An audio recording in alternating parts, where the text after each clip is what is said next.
Tomb Raider Definitive Edition, really, we looked at it from the end of the current gens. We did PS3, 360, and PC. Those were the starting points for this next-gen version.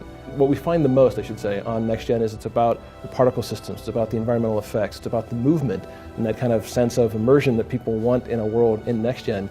When we made texture maps for the characters in the game and the world itself, even on the last generation, you make them as high a resolution as you can, but you always have to kind of squeeze them down to a smaller size, just that the actual bitmaps themselves take up memory. But for Xbox One and PS4, we were able to go back and take all those textures that we had done and blow them out literally 4 times larger than they'd ever been. So those details, those minute details, when you get really close in on a texture from a camera's perspective or from a player's perspective, you can see those fine grains in the leather jacket on the back of one of the bad guys. You can see the actual cloth inside of Lara's t-shirt. You can actually see textures of her skin. They don't look kind of gray or washed out. They're incredibly detailed. It makes you feel like they have little pores or bumps on them. That's the kind of stuff you can get to from the actual art textures themselves. Say, how far can we push Lara and do our first steps towards what a next-gen Lara Croft could look like. That meant taking the entire model and doing a topology pass across all of her body. Physics as far as the objects attached to her, but also the shape of the body itself is pretty much the same, but higher resolution. The texture maps are higher resolution. And then from the head and the face, all that was rebuilt from scratch to give kind of a new look for what we think a next-gen Lara could be.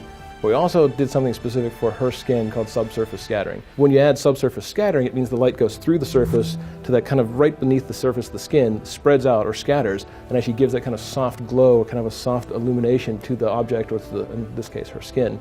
So it gives a much more realistic look. That, on top of everything else we did for Lara, really makes her stand out in a way that, when you look at them side by side, is very, very impressive. Now, once we had that physics system, we said, let's apply that to the world.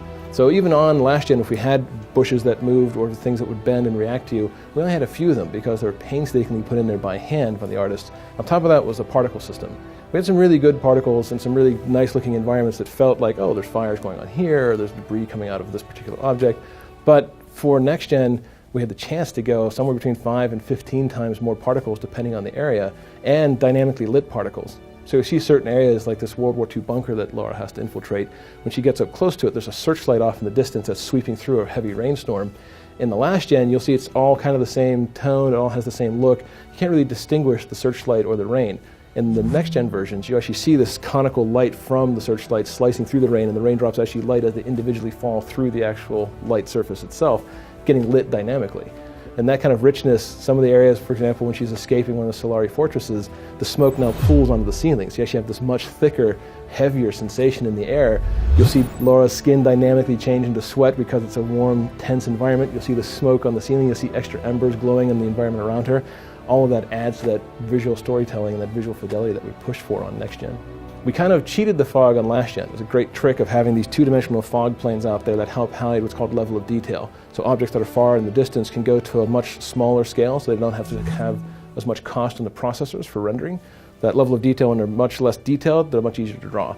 But in this next-gen version, we could push those levels of detail all the way out so that everything can always be at high detail at any place on the map. That means there is no kind of mysterious Claritin-like effect where there's this gray fog over the screen. That's all been pulled off. So instead, everything you see is always there. You don't have weird shadow lines. You don't have objects kind of disappearing in the distance.